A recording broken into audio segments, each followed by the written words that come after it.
किसी की हस्ती जिंदा है, और जो आज भजनों पे ताली नहीं बजाएगा वो जबरदस्ती जिंदा है। तो अब आप सोच लीजिएगा कि आपको क्या करना है। तेरे दर पे ओ मेरी मैया, तेरे दीवाने आए हैं, भर दे झोली मैया भोली, बिगड़ी बनाने आए हैं। हिंदी भजन ज्यादा पसंद करते हैं कि भोजपुरी? हिंदी चाची, हिंदी भजन ज्यादा सुनेलू कि भोजपुरी? का समझ में आवेला ढेर? हिंदी समझ में आवेला ना? तो जितना जनी के साल में अंदर हाथ बताने हाथवा निकर एक बेर सब जनी आइए मेरे साथ, दोनों हाथ ऊपर उठा के सीधे सीधे वाले, ऐसे सीधे वाले और मिलके मेरे साथ गाएंगे। अब समझ लीजिएगा जबरदस्ती कौन कौन जिंदा है। उठाएंगे दोनों हाथ, मिलके गाएंगे।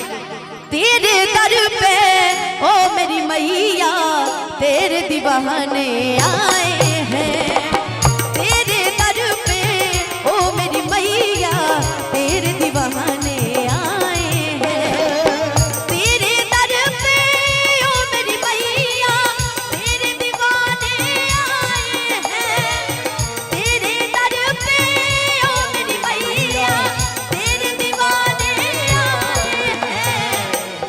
दे झोली मैया भोली, बिगड़ी बनाने आए हैं।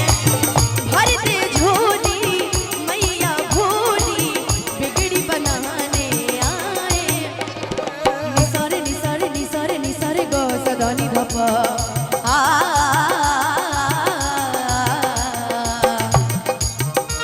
सब लोग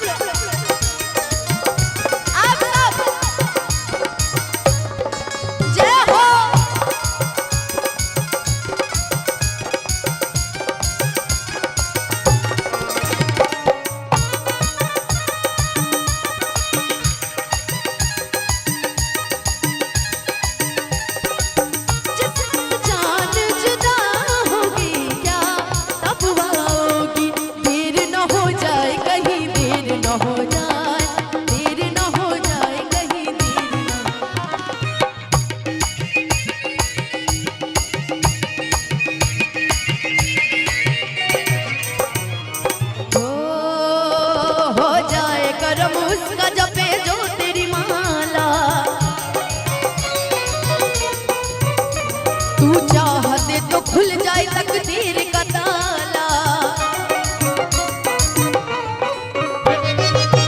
सभी कहते हैं कि माँ इतने दिन से, और कुछ लोग गाते भी हैं ये भजन साथ में मिलके ना, कि माँ की ज्योति से नूर मिलता है, चैन मिलता है, सुरूर मिलता है, कि जो भी आता है मैया जी तेरे दर पे, कुछ न कुछ तो जरूर मिलता है।